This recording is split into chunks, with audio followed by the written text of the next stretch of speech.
Assalamualaikum. Sekarang kita berada di Keraton Ratu Boko, Yogyakarta.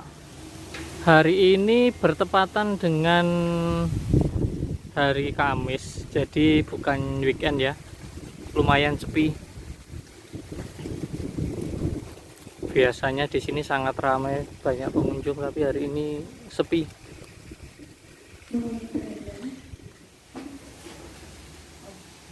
Dari mana, Mas? Dari Solo, Pak. Solo aja.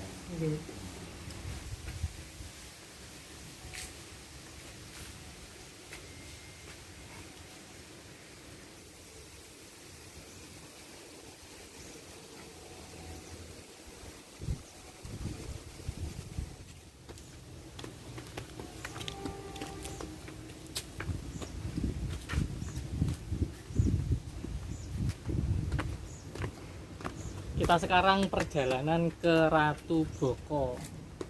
Nah, banyak kisah di Ratu Boko ini. Salah satunya, kalau Ratu Boko ini sebenarnya bekas dari Candi Borobudur yang dipindahkan oleh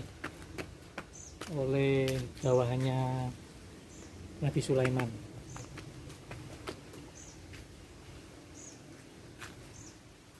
Ratu Boko ini terletak di atas bukit. Kita bisa melihat Candi Prambanan dari sini.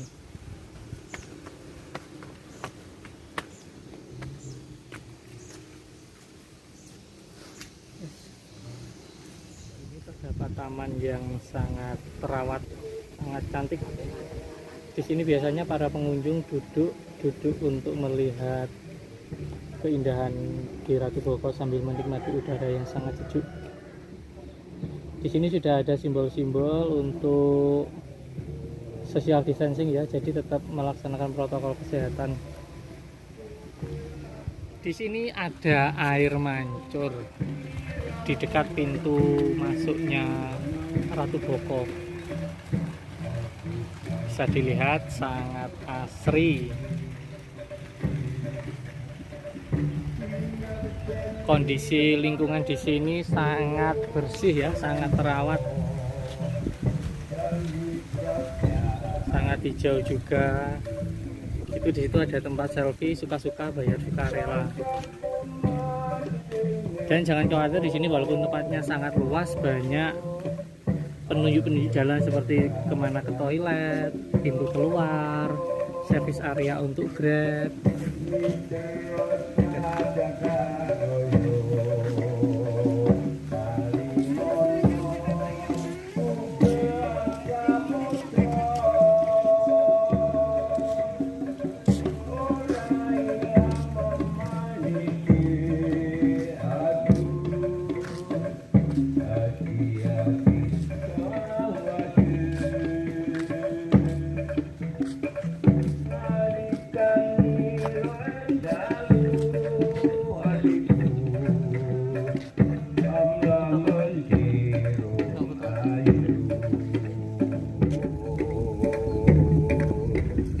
Bangunan situs Ratu Boko berbeda dengan peninggalan purbakala lain dari zaman Jawa kuno yang umumnya berbentuk bangunan keagamaan.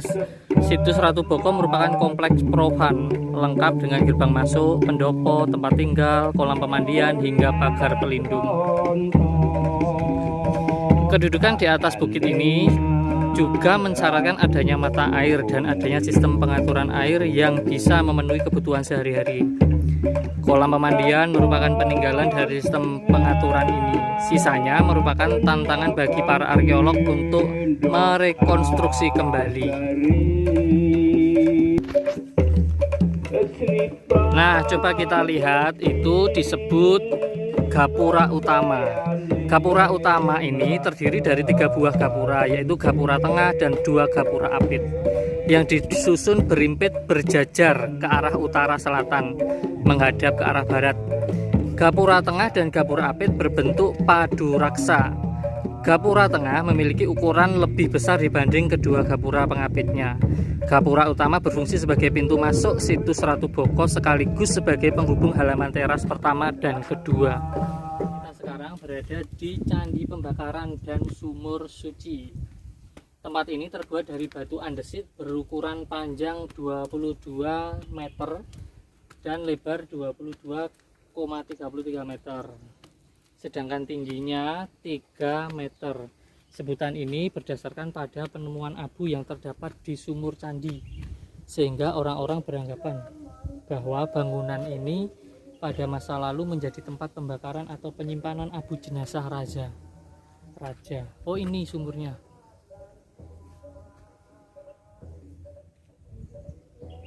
Ada keterangannya ya, segala aturan di sini harus dipenuhi. Di sini dilarang menabur bunga, jadi kita harus melaksanakannya, tidak boleh apalagi mencoret-coret.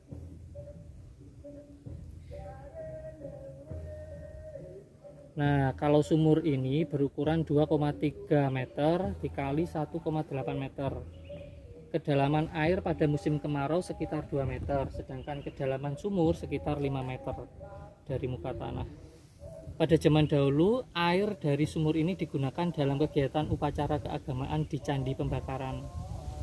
Air sumur ini diyakini mengandung tuah. Pada saat dilaksanakan upacara Tawur Agung, 1 hari sebelum hari raya Nyepi bagi umat Hindu, sumur ini diambil airnya untuk digunakan sebagai air suci. Air suci diambil dari sumur dengan menggunakan wadah berbentuk kendi. Selanjutnya diberi doa dan mantra oleh para pendeta dan dibawa ke halaman Candi Prambanan yang menjadi tempat pelaksanaan upacara Tawur Agung. Kita lanjut ke sana ya.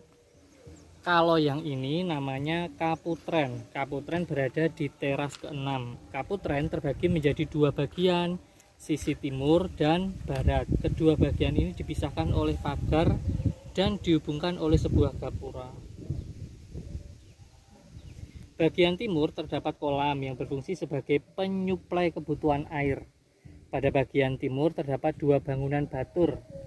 Di batur yang berdenah persegi panjang terdapat umpak-umpak batu yang diduga sebagai tempat dudukan tiang kayu penyangga atap. Kita lihat di sini sangat-sangat indah ya. Perbedaannya kalau di Jawa Timur dan Jawa Tengah itu biasanya kalau di Jawa Timur itu terbuat dari batu bata merah, sedangkan kalau di Jawa Tengah ini dari batu, benar-benar batu yang dipahat dan diukir.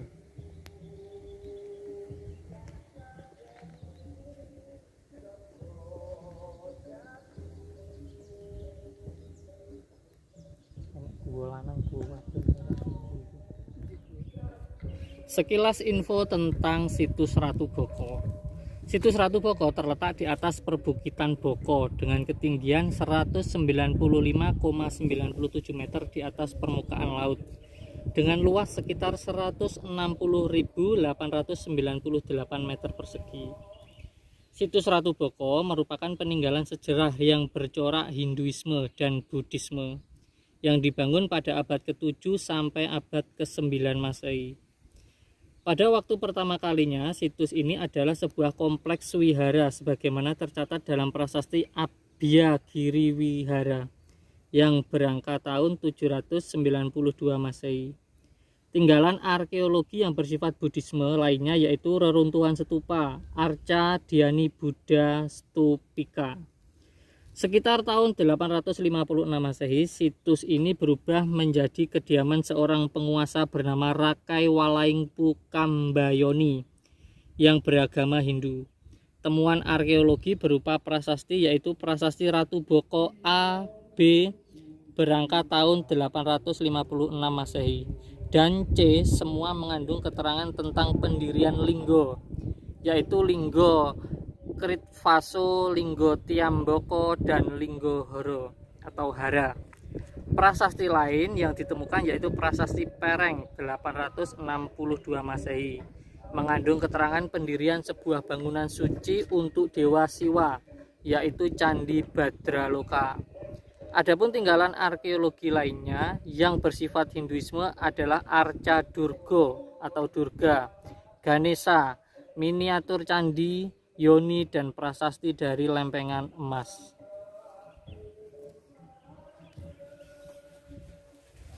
Nah, kita sekarang menuju ke parkiran.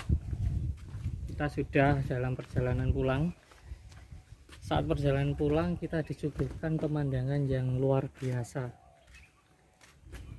Apabila suasana tidak terlalu panas atau terik seperti ini, Candi Prambanan akan terlihat sangat jelas di sisi sebelah kanan. Mungkin dari kamera tidak terlihat ya, tapi ketika dilihat menggunakan mata telanjang itu terlihat sangat menawan. Di sepanjang mata memandang terlihat pemandangan yang hijau. Di sini itu termasuk murah-murah makanan dan minuman, hanya 10 ribuan semua.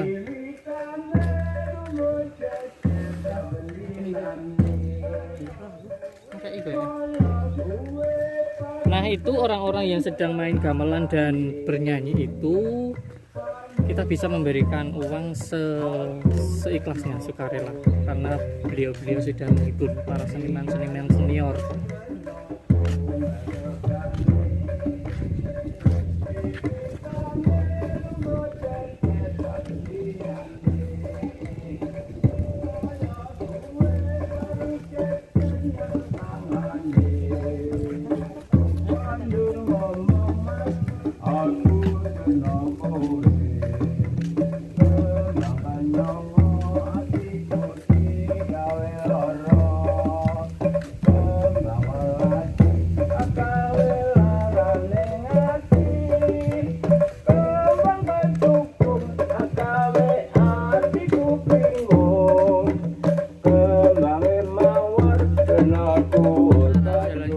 Dan jalan masuk berbeda ya. Kalau jalan masuk tadi lewat sebelah kiri, kalau keluar lewat sebelah kanan. Jadi kita melewati toilet dan musola, kemudian tempat pembelian oleh-oleh juga.